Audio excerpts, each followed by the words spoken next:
અમદાવાદના વિરમ ગામની અંદર જે ડાંગર કૌભાંડ છે તે સામે આવ્યું હતું। જે સુફિયાન છે તેમનું નામ સામે આવ્યું હતું અને કહેવામાં આવી રહ્યું હતું કે આ કૌભાંડી છે ડાંગર ખરીદીમાં જે પૈસા ખેડૂતોને આપવાના છે તે હજુ સુધી આપ્યા નથી। એટલે સરકાર ભ્રષ્ટાચારીઓને છાવરે છે કે પછી ખરેખર ખેડૂતોની વહારે છે તે નથી સમજાતું। એટલે સવાલ ઊભા થયા અને ખેડૂતોએ છે કે ગાંધીનગર સુધી જે વિધાનસભા છે ત્યાં જઈ અને પછી વિરોધ પ્રદર્શન કર્યો।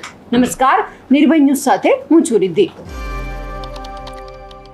અહીંયા સવાલ ઉઠી રહ્યા છે કે જો સરકાર છે ટેકાના ભાવની વાહવાઈ લે છે તો પછી ભ્રષ્ટાચાર થયો છે તે પણ એમણે સ્વીકારવું જોઈએ કે જે સુફિયાન છે જે કૌભાંડી છે એમના ખાતામાં પૈસા નાખવામાં આવ્યા છે, હજુ ખેડૂતોને પૈસા ચૂકવવામાં નથી આવ્યા। 3 વર્ષ થઈ ગયા છે જેમણે ડાંગર વાવ્યા છે, જેમણે મહેનત કરી છે, એમને તો પૈસા મળ્યા જ નથી। એટલે ખેડૂતો હજુ પણ ક્યાંક ને ક્યાંક નિરાશ છે। અનેક વખત રજૂઆત કરી છે, ધારાસભ્ય ચૂપ છે। કેમ? કારણ કે હાર્દિક પટેલને ક્યાંક એમની સાથે સંબંધ છે તો એ છુપાવવાનો પ્રયત્ન કરી રહ્યા છે અને જ્યારે સવાલ કરવામાં આવે છે ત્યારે કહેવામાં આવે છે એ તો જેલના સળિયાની પાછળ છે, એમની સામે કાર્યવાહી થાય છે। હવે સવાલ છે તે કોંગ્રેસના નેતા મનહર પટેલે કર્યા છે કે ભ્રષ્ટાચાર છાવરી રહી છે સરકાર, તો પછી કાર્યવાહી પણ ક્યારે કરશે? આપણે સૌથી પહેલા મનહર પટેલને સાંભળીએ। વિરમગામ કેન્દ્ર ખાતેથી સરકારે જે ટેકાના ભાવે ડાંગર ખરીદી, એ ખરીદીનું કૌભાંડ 31 ડિસેમ્બર 2024ના રોજ ઉજાગર થયું।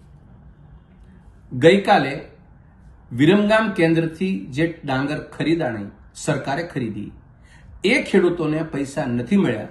એટલે ખેડૂતો ગઈકાલે એટલે કે 19 તારીખે વિધાનસભા સુધી પહોંચ્યા અને દાદાની સરકારને વિનંતી કરી કે અમે તમને ડાંગર આપી છે, અમને પૈસા આપો।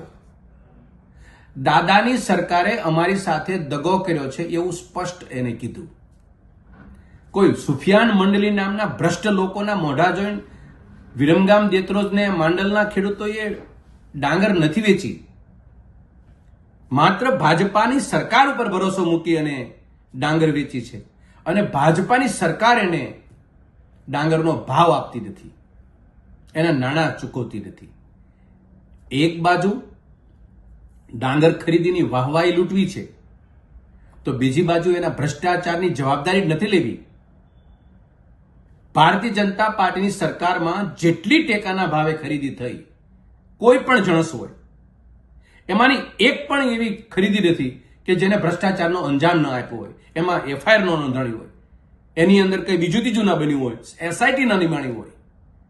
આ ભાજપાની ડબલ એન્જિનની દાદાની સરકારની આજની ફલશ્રુતિ છે। કોઈ ખેડૂત તમને ટેકાના ભાવે જ્યારે ખરીદીની તમે એક લાલચ આપો છો, અમે તમને ટેકાના ભાવે ભાવ ઊંચો આપશું, એ લાલચમાં આવી અને ખેડૂત તમને ડાંગર વેચે છે તો કોઈ અધિકારીના મોઢા જોઈને ખેડૂત નથી આપતો। દાદાની સરકાર ઉપર ભરોસો મૂક્યો છે કે અમને નિયત સમયે નાણાં મળી જશે એટલે ખેડૂતોએ તમને ડાંગર આપી છે અને એ ડાંગરના પૈસા 1 વર્ષ કરતા વધુ સમય થશે। આજની તારીખે ખેડૂતો એ પોતાના નાણાં લેવા માટે વિધાનસભા સુધી હાથ કરી અને કરગરે છે। દુર્ભાગ્ય છે ભારતીય જનતા પાર્ટી સરકાર વતી જે ફલશ્રુતિ ખેડૂતને ભાગે, વિરમગામના ખેડૂતો ભાગે આવી છે। બીજી બાબત, જે ખેડૂતોએ ડાંગર જ વાવી નથી, એવા ડાંગર નથી વાવી એવા ખેડૂતો, ખોટા ખેડૂતો કાગળ ઉપર ઉભા કરી અને એના બેંકના ખાતામાં લાખો રૂપિયા અને કરોડો રૂપિયા જમા થઈ ગયા છે। આ તપાસ કરવાનું પણ આ ભાજપાની સરકારને અને દાદાની સરકારને સૂઝતું નથી। એમાંથી બારોબાર પૈસા ઉપડી ગયા। અસલ જે ખરેખર ખેડૂતોએ ડાંગર આપી છે એ નાણાંથી વંચિત છે। અમે ભાજપાની સરકારને છેલ્લા 2 મહિનાથી એકની એક વાત કે આ વિરમગામ કેન્દ્ર ઉપરથી ડાંગર ખરીદી કરી એ પછી ખેડૂતોને તમે પૈસા કેમ નથી આપતા? જે આરોપીઓ પકડાણા છે એ પૈકીના 3 અને 4 ફરાર છે। એ ફરાર આરોપીઓ છે એ ભારતીય જનતા પાર્ટીના આગેવાનો છે અને ભારતીય જનતા પાર્ટીના આગેવાનોને, મોટા આગેવાનો એને તરફદારી કરે છે એવું વિરમગામ, માંડલ અને દેત્રોજના ખેડૂતોએ ગઈકાલે વિધાનસભાના દરવાજા પાસે કીધું।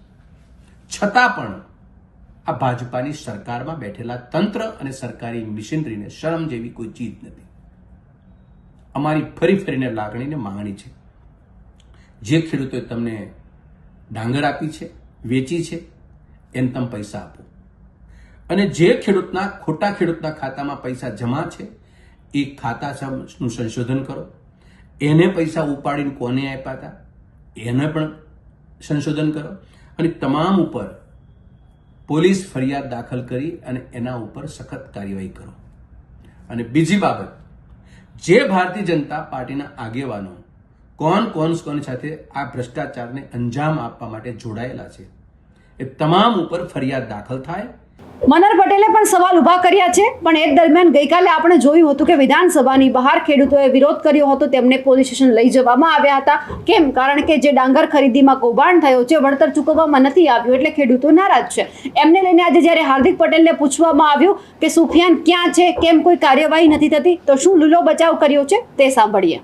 દેખો, સ્વાભાવિક છે કે ડાંગરની ખરીદી જ્યારે પણ થઈ એ પુરવઠા વિભાગ દ્વારા ખરીદી કરવામાં આવે છે અને પુરવઠા વિભાગ દ્વારા જે ડાંગરની ખરીદી કરવામાં આવી એમાં ખૂબ મોટા પ્રમાણમાં ઘટ પણ જોવા મળેલી છે. હવે સ્વાભાવિક છે જે ખેડૂતોએ ડાંગર નાખ્યું હોય એમને પૈસા ન મળ્યા હોય તો એ વિરોધ કરતા જ હોય અને એ લોકો જે વિરોધ કરે છે વ્યાજબી વિરોધ છે, એ લોકોને ડાંગરના પૈસા પણ મળવા જોઈએ.